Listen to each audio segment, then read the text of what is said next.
Bienvenue dans l'Histoire avec Gloria Moulopo. Cette émission est une première d'une série de plusieurs consacrées à l'histoire du Congo. Aujourd'hui, nous recevons Joseph Nganda. Bonjour et bienvenue Joseph Nganda. Bonjour, merci. Je rappelle que vous avez été présent avec nous à Lyon dans le cadre du cocktail de mémoire, un événement organisé par l'association Afromoja, où vous nous avez présenté une brillante intervention sur le panafricanisme, un combat inachevé. Aujourd'hui, vous êtes des nôtres pour répondre à nos questions sur le livre d'Étienne d'Avignon. Un livre de mémoire, mais qui trace les événements de l'histoire du Congo et en particulier la personne de Patrice Emery Lumumba. Pour commencer, Joseph Nganda, qui est Étienne d'Avignon, l'auteur de ces livres? Eh bien, Étienne d'Avignon, c'est un homme politique belge, mais il est aussi homme d'affaires. Un diplomate, c'est plutôt à ce titre qui nous intéresse beaucoup dans l'interview d'aujourd'hui. Et pour rappel, Étienne d'Avignon a embrassé sa carrière diplomatique en 1959 dans les affaires africaines. D'accord. Et en janvier-février 1960, il représente le ministère des Affaires étrangères à la table ronde belgo-congolaise où il sera question de l'indépendance du Congo. Le 30 juin 1960, Étienne d'Avignon est présent à la proclamation de l'indépendance du Congo au Palais des Nations à Kinshasa, à Léopoldville. Et en juillet 1960, lors des premiers événements qui ont eu lieu sur l'étendue du pays, le premier trouble dû aux mutineries de la force publique, il reste en poste à Kinshasa avec une mission diplomatique de faire des liaisons avec Elisabethville qui deviendra le 11 juillet 1960 la capitale du Katanga de Moïse Tshombe en sécession. Enfin, Étienne d'Avignon est cité parmi les 10 personnalités belges visées par une plainte de la famille Lumumba dans le dossier de l'assassinat de cet homme politique. Donc, comme vous pouvez le constater, Étienne d'Avignon n'est pas seulement témoin dans l'histoire du Congo, mais il est aussi acteur. Étienne d'Avignon. Donc là, on comprend que ce qui nous intéresse dans ces personnages, c'est sa vie diplomatique, c'est sa carrière diplomatique, notamment sur sa présence sur le territoire congolais avant et après l'indépendance. Bien sûr, il était là, comme je viens de le faire dans ces brefs rappels historiques. On le voit dans des années 50, dans des années 60, il est déjà comme acteur. Et pas de moindre puisqu'il est dans la diplomatie et à cette époque-là, les affaires étrangères avaient une importance capitale dans la marche de l'indépendance du Congo. Et puis vous allez constater qu'Étienne d'Avignon va travailler dans ces ministères-là, mais après, on va le voir aussi qu'il fait partie aussi des personnes qui sont en contact avec la mission belge au Katanga pour soutenir la sécession du Katanga. C'est pour cette raison d'ailleurs qu'il est cité, il est visé parmi les 10 personnalités belges dans l'affaire de l'assassinat de Patrice Lumumba. Puisqu'il est cité parmi les 10 personnalités belges qui sont responsables de l'assassinat de Lumumba, qu'en dit-il de l'assassinat de Lumumba? C'est-à-dire que lui, il partage la thèse d'un autre Belge qui est cité dans le même dossier, du nom de Jacques Brassine de la Bussière, qui a écrit un livre il n'y a pas si longtemps, le livre intitulé « L'exécution de Patrice Lumumba ». Selon cette thèse, l'assassinat de Patrice Emery Lumumba est la conséquence d'un drame de rivalité entre les responsables congolais. Une façon de dire que la Belgique n'est pas responsable de l'assassinat, ce sont des Congolais eux-mêmes qui ont éliminé politiquement et physiquement Patrice Emery Lumumba. D'ailleurs, il rappelle la conclusion de la commission parlementaire belge où il était question de dire la Belgique n'a qu'une responsabilité morale, mais pas une responsabilité politique, puisque le Congo était déjà indépendant. Mais il faut dire que cette thèse a été battue en brèche par Lido de Witt dans son livre « L'assassinat de Lumumba ». Selon ces chercheurs belges, l'assassinat de Patrice Emery Lumumba a été planifié depuis la Belgique. Et donc planifié, mais alors exécuté en collaboration avec la complicité des responsables des hommes politiques congolais.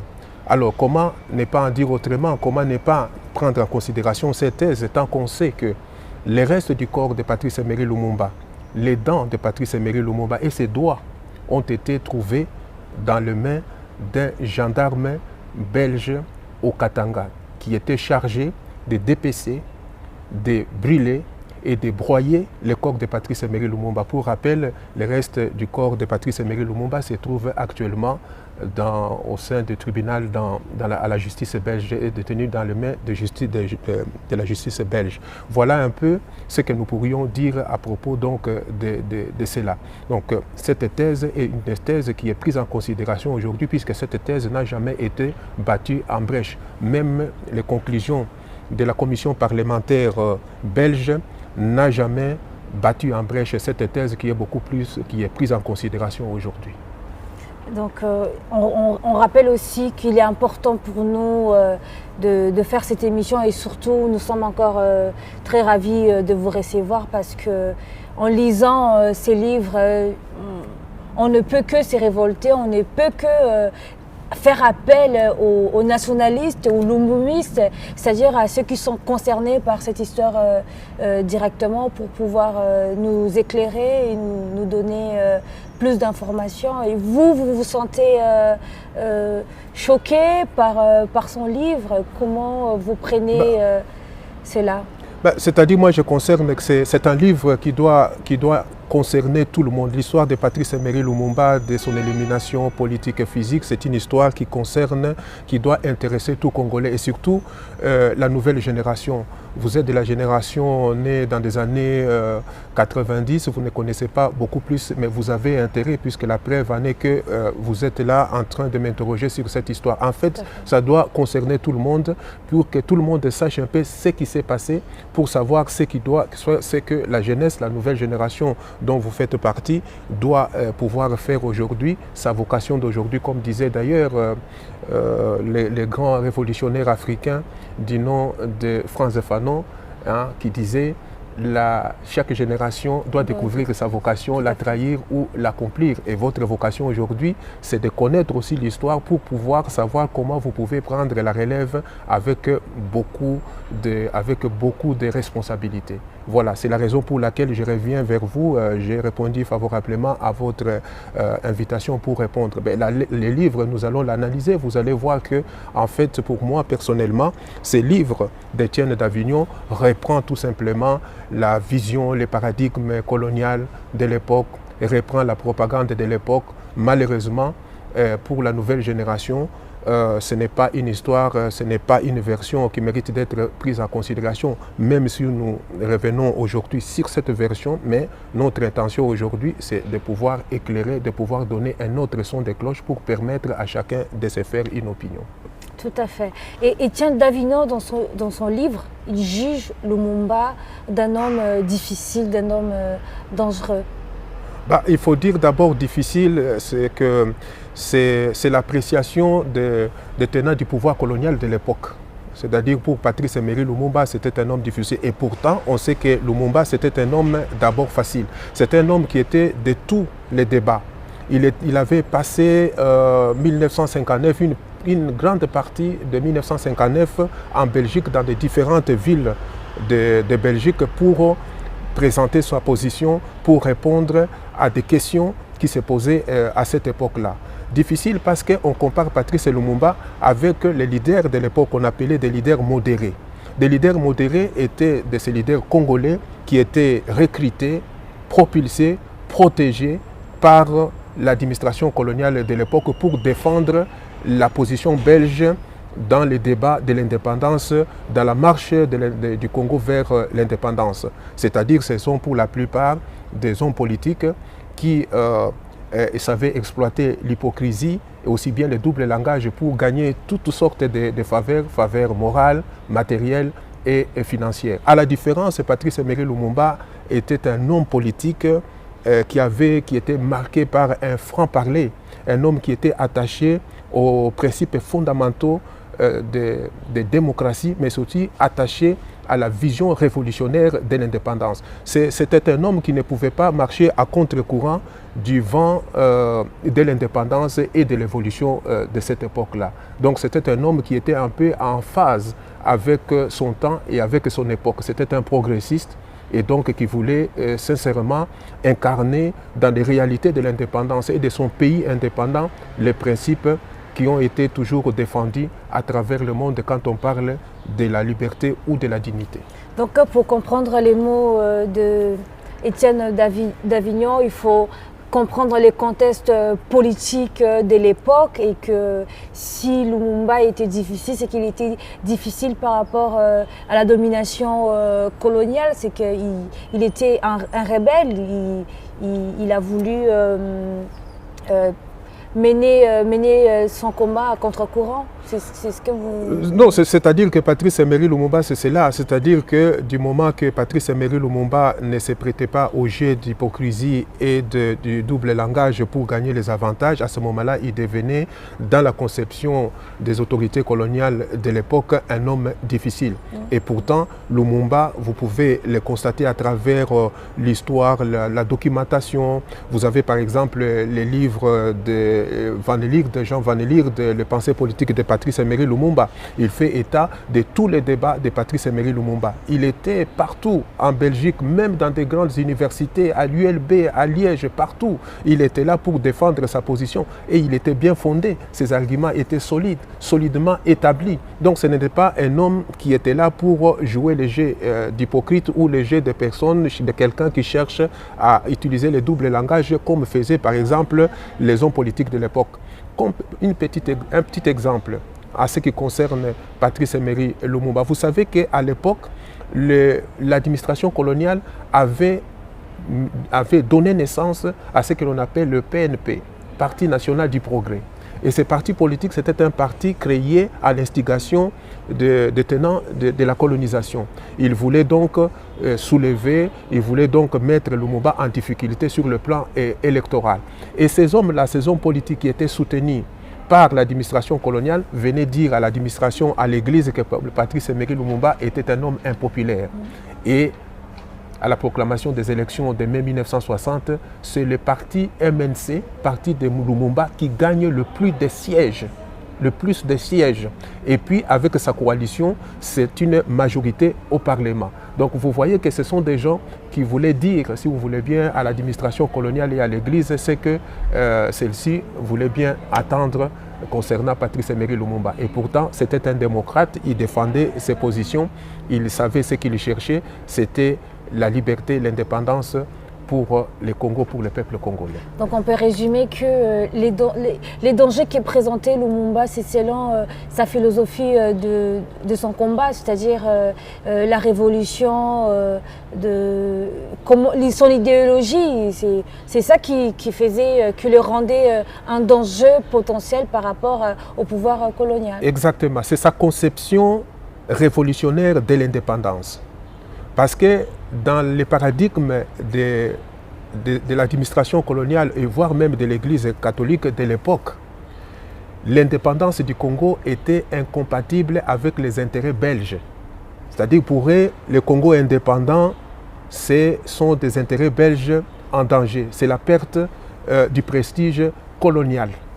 Et c'est ainsi qu'on voyait qu'un pays qui va revenir entre les mains de Lumumba, qui était un nationaliste, c'est-à-dire quelqu'un qui défendait les intérêts de son pays et qui pouvait aussi opérer des réformes pour récupérer le retard que le Congo a dû connaître pendant toute la colonisation, cela représentait pour la Belgique une menace. Et pourtant, le 29 juin 1960, à la veille même de l'indépendance, Patrice Emery Lumumba, en tant que chef de l'exécutif national, avait signé un traité d'amitié avec la Belgique. Mais cela n'empêchait pas à ce que le Congo indépendant puisse collaborer avec la Belgique, avec tout autre pays, sur pied d'égalité. Il l'avait dit d'ailleurs dans son discours du 30 juin 1960. Il avait dit, nous allons montrer au monde ce que l'homme congolais, l'homme africain est capable de faire lorsqu'il est libre. Et il a dit par ailleurs, nous allons traiter sur pied d'égalité. C'est tout à fait logique, puisque accéder à l'indépendance, c'est un transfert, c'est accéder à la souveraineté. C'est-à-dire à ce moment-là, la responsabilité de diriger le pays, de donner satisfaction aux aspirations du peuple revenaient à ce moment-là dans les mains de ceux qui étaient au pouvoir. Mais Lumumba ne voulait pas faire du Congo un État autarcique. Non. Comme le prétendaient voilà, comme le prétendaient les autres. Il voulait en fait collaborer avec les autres sur pied d'égalité. Ce n'est que normal, c'est une juste logique. Puisque vous parlez de sa conception révolutionnaire de l'indépendance, quelles en sont les conséquences? C'est-à-dire que les conséquences de cette vision, c'est-à-dire que l'homme congolais doit devenir... C'est l'indépendance, ça s'appelle transfert de souveraineté, c'est-à-dire le peuple devient souverain. Et les représentants du peuple doivent respecter cette souveraineté. C'est-à-dire qu'ils doivent gérer cette souveraineté de manière à répondre aux aspirations du peuple. C'est-à-dire le peuple à ce moment-là avait besoin du développement, de récupérer les retards accumulés pendant la colonisation. Bien sûr, il y a des gens qui vous diront par exemple que la colonisation a laissé une infrastructure, la colonisation a laissé tout un héritage colonial, les routes, les hôpitaux, les dispensaires.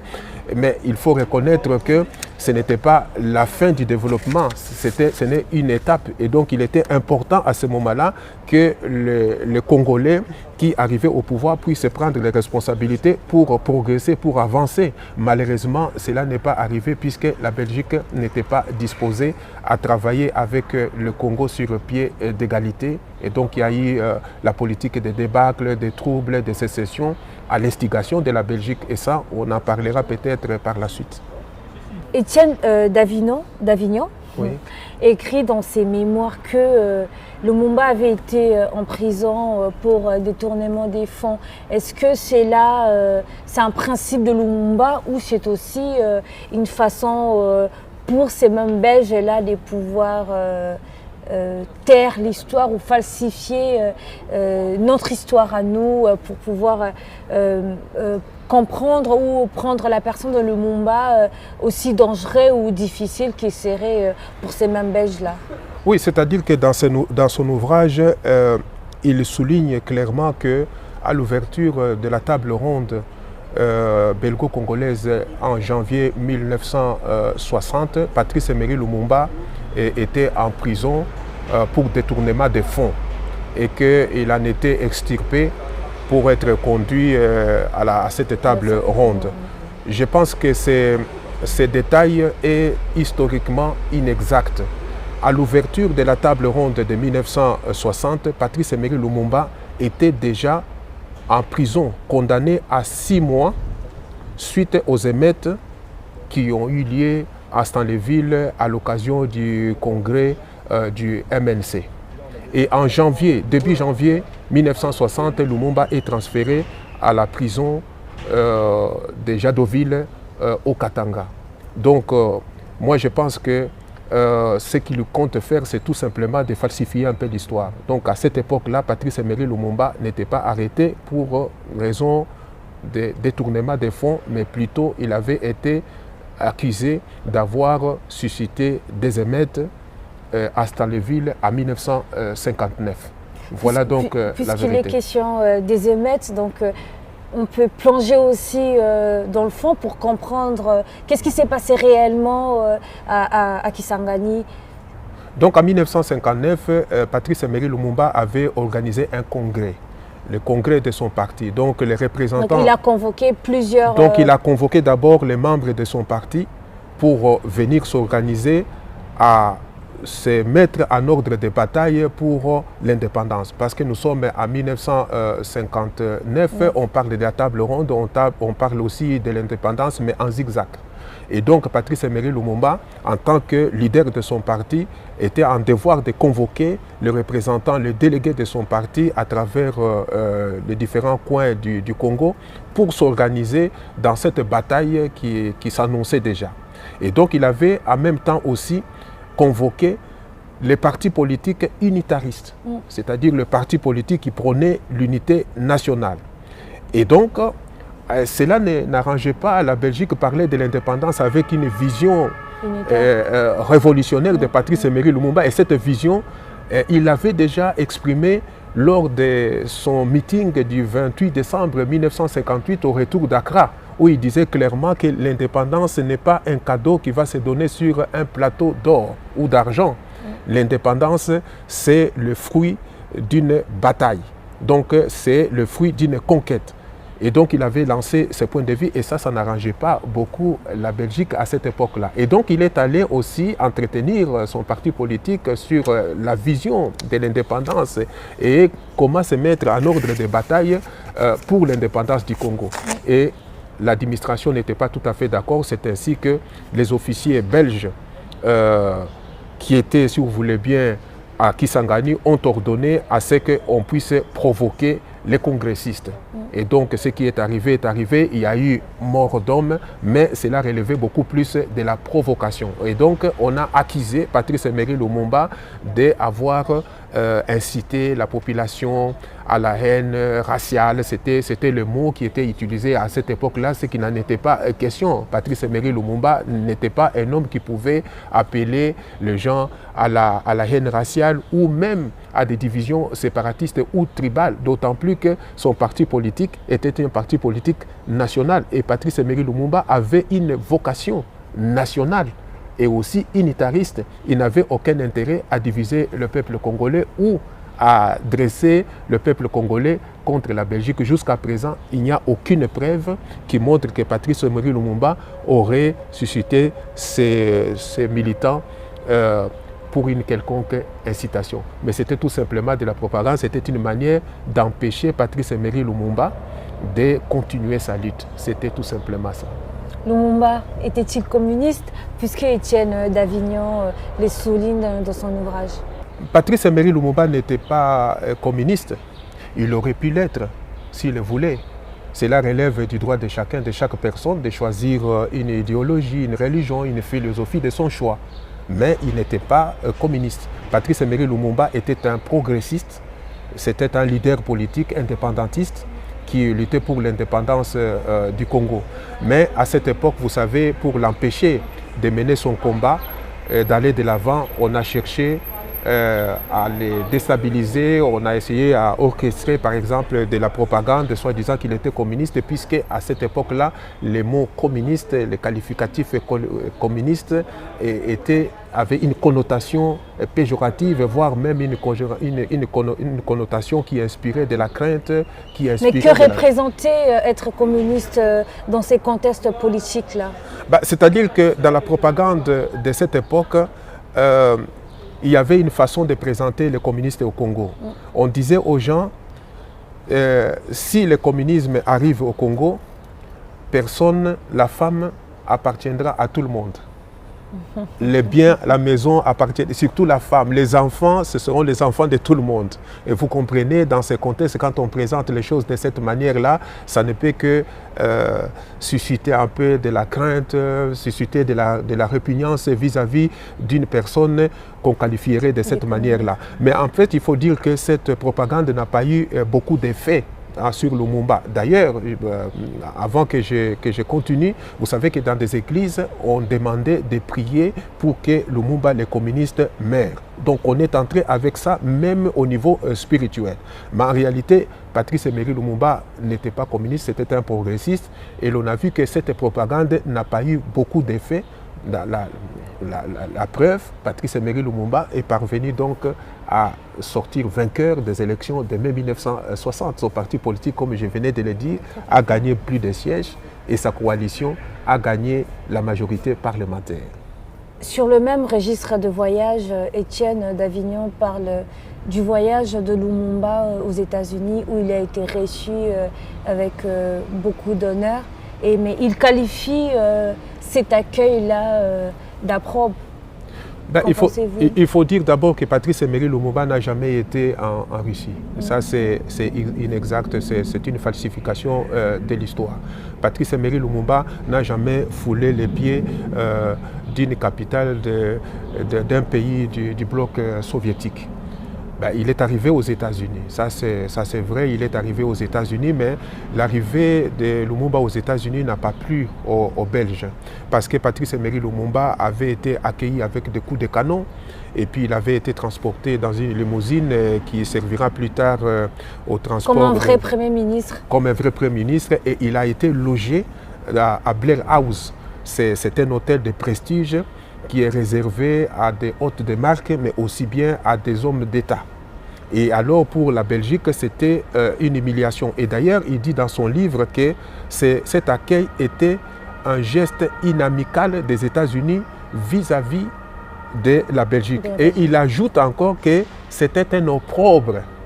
Et il faut aller dans la littérature de cette époque, il faut aller regarder par exemple les journaux de cette époque, comment est-ce qu'on a fait des comptes rendus de cet événement. En tout cas, la presse a produit des articles empreints de racisme, voire même de préjugés. Et d'ailleurs, il y a même un journaliste qui disait j'ai plaint la vieille femme qui travaille à Blair House. Vous comprenez, c'était pour insinuer que cette femme est en danger d'être violée par Patrice Emery Lumumba qui était à cet endroit-là. Donc c'est une façon de dire que Patrice Emery Lumumba ne méritait pas un accueil avec des honneurs, quel que soit son titre, Premier ministre et homme d'État. Donc pour le Belge qu'ils sont, à cette époque-là, la question raciale primée ou était présente même dans les négociations sur la question des indépendances ou sur la gestion du Congo juste après? C'est-à-dire que tout ce qu'on cherchait, c'est à discréditer Patrice Emery Lumumba. C'est tout ce qu'on cherchait à cette époque-là. Et vous comprendrez vous-même qu'à travers cette manière de présenter cet événement, ça traduit que la Belgique n'était pas prête à travailler avec un Congolais. Un Congolais. Donc n'était pas prêt à travailler avec un Congo indépendant. Il faut dire que le prestige racial était toujours là. Donc il mettait toujours en avant ce prestige racial. Il ne pouvait pas accepter de travailler avec les Congolais devenus indépendants. Et donc ça traduit aussi, si vous voulez bien, ces préjugés qui étaient toujours même dans des négociations. Mais ce qu'il faut dire en fait, c'est que la présence de Lumumba aux États-Unis n'arrangeait pas aussi la Belgique, parce que pour la Belgique, Lumumba allait négocier avec les États-Unis la relation privilégiée avec le Congo. Vous comprenez? Et c'est une relation à laquelle la Belgique tenait tant, cette relation privilégiée-là. Et pourtant, Patrice Emery Lumumba ne pouvait se permettre de négocier des relations de cette manière-là. Il avait déjà indiqué sa ligne politique, sa ligne idéologique dans son discours. Il va traiter avec la Belgique comme avec tout autre pays sur pied d'égalité. Donc Lumumba était dans la logique du donner et du recevoir. C'était voilà la vérité. Nous arrivons à la fin de notre rencontre, de ces moments de chant, de ces moments d'histoire qui permet au fait aux jeunes Congolais qui nous suivent, aux jeunes Africains qui nous suivent ainsi qu'aux amis du Congo ou de l'Afrique, parce que en vous entendre, c'est qu'il y a eu aussi de Belges pro-Lumumba ou qui seraient aussi pro-l'indépendance du Congo telle qu'est pensée par Lumumba? Oui, Lumumba avait beaucoup d'amis en Belgique. D'abord, il faut savoir qu'il y avait des Belges qu'on appelait des Belges progressistes, qu'on appelait des congophiles, c'est-à-dire des Belges qui étaient pour l'indépendance du Congo. Vous allez trouver parmi ces Belges des personnes telles que Jean Van Lierde, qui a écrit, qui a fait la compilation de tous les discours de Patrice Lumumba. Vous avez un grand avocat tel que qui est aujourd'hui décédé, qui s'appelle Jules Raskin. Il y en avait beaucoup d'autres, des Gilles Chaumet et bien d'autres personnes. Et Lumumba avait dans son entourage des chrétiens, des protestants, des catholiques engagés. Il avait aussi des francs-maçons, mais il ne l'était pas lui-même. Et donc, en Belgique, il y avait beaucoup de gens. Pour la petite histoire, vous savez, vous avez entendu parler du Front commun à la table ronde. Quand les délégués congolais sont partis à la table ronde, apparemment, ils ne semblaient pas même plus s'intéresser même de la question d'indépendance. Ils sont allés à la table ronde en ordre dispersé.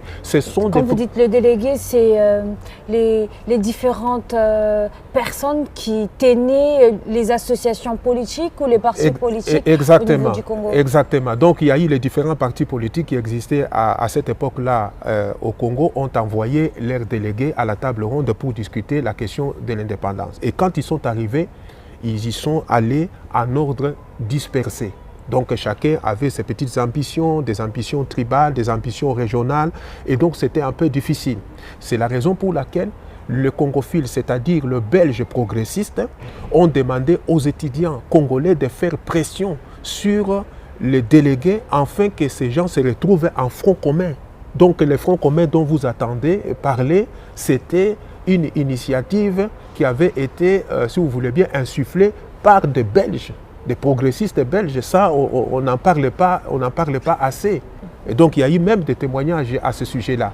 Et finalement, en conséquence, ils ont demandé même que tout le monde soit à la table ronde, que tous les partis politiques soient représentés, que tous les acteurs soient représentés à la table ronde. C'est ainsi que le Front commun va réclamer la libération de Patrice Emery Lumumba qui était déjà à Jadotville en prison pour qu'il vienne participer à la table ronde. Et donc sur le chemin, nous avons toujours rencontré ces Belges qui ont toujours été aux côtés de Lumumba. C'est la raison pour laquelle vous allez voir que les gens qui disent par exemple que Lumumba était un anti-belge n'ont pas assez d'arguments pour le dire, puisque nous avons des témoignages, nous avons des amis de Lumumba. Aujourd'hui, nous avons leurs enfants qui étaient présents à cette époque-là. Moi, je connais par exemple Jules Raskin, j'ai vu sa fille, j'ai vu bien d'autres. Dans des lettres que Lumumba écrivait, il citait les noms de certaines personnes. Ces personnes-là, ces Belges-là sont aujourd'hui peut-être décédés, mais il y a leurs enfants pour témoigner que Patrice Emery Lumumba était vraiment un grand progressiste. Vous savez, pour la petite histoire, quand Jules Raskin est décédé, je suis allé rendre témoignage. Je suis allé au nom du MNC, je suis allé là-bas pour présenter mes hommages. Et j'ai raconté... Pour le camp de Lumumba? Pour le compte de Lumumba, mais pour le compte des gens du MNC qui devaient, puisque là-bas j'ai rencontré par exemple des Belges, puisque Jules Raskin a soutenu des mouvements de libération partout, même en Algérie. Et j'ai trouvé sur place qu'une fille qui avait été adoptée par Jules Raskin. Cette fille, c'est la fille d'un des leaders du mouvement de l'indépendance d'Algérie. Je l'ai vue sur place et cette fille vit aujourd'hui, elle est une femme au foyer avec enfants. Et donc j'ai découvert beaucoup de gens qui ont témoigné sur la vie de Patrice Emery Lumumba. C'était un homme qui ne voulait pas se lier. Et d'ailleurs, à cette époque-là, on demandait même à Patrice Emery Lumumba de devenir franc-maçon. Et il a refusé. J'ai eu des témoignages là-bas. Patrice a dit non, je reste progressiste, nous pouvons discuter d'égal à égal, mais il n'était pas franc-maçon. Et pourtant, il avait tout le monde. C'est-à-dire, c'est un homme ouvert, c'est un homme d'abord facile, c'est un homme qui voulait la discussion, c'est un homme qui voulait les progrès. Et donc, d'ailleurs, sur ton chemin, tu vas encore rencontrer d'autres personnes qui vont venir, qui vont soutenir aussi, qui ont toujours soutenu, si vous voulez bien, avec conviction, l'indépendance du Congo, la liberté et la dignité du peuple congolais. Donc on retient que Lumumba, un progressiste, un homme très ouvert. Lumumba n'est pas qu'une affaire des Congolais, c'est une affaire de tout le monde. C'est un homme qui a été porté, qui est toujours porté aujourd'hui un peu partout. Pour finir, Joseph Nganda, quelle est votre appréciation générale? Moi, j'adhère à ce que vous venez de dire, que Patrice Emery Lumumba était un nationaliste et panafricaniste. Donc, Patrice Emery Lumumba n'est pas seulement l'héritage du peuple congolais, c'est l'héritage aussi de toute l'Afrique. Et moi, je pense que Lumumba a brillé par la conviction, par l'exemplarité. Et donc c'était un homme de conviction, un homme de parole, mais aussi un homme d'action. Donc il a accepté, il a défendu ses convictions jusqu'au sacrifice suprême. Je ne reviendrai pas sur les conditions de sa mort, des paroles qu'il a laissées, puisque vous avez des lettres, vous avez des témoignages sur ce plan-là. À ce qui concerne ces livres ici, il faut dire tout simplement que M. Etienne d'Avignon a écrit un livre qui reprend la propagande de l'époque, tout simplement, pour essayer de falsifier l'histoire. Et vous avez donc les devoirs, vous et nous, de la nouvelle génération, pour travailler afin que l'histoire soit réécrite. Et la vraie histoire, c'est notre devoir. Merci Joseph Nganda. Oui, comme disait Lumumba, c'est notre devoir. Il faut écrire l'histoire. Il faut écrire notre histoire. Et pour pouvoir écrire l'histoire, il faut aller à sa conquête, il faut aller chercher cette histoire-là. Cette émission fait partie d'une série de plusieurs émissions sur l'histoire du Congo. Restez connectés et à très bientôt. À très bientôt, merci.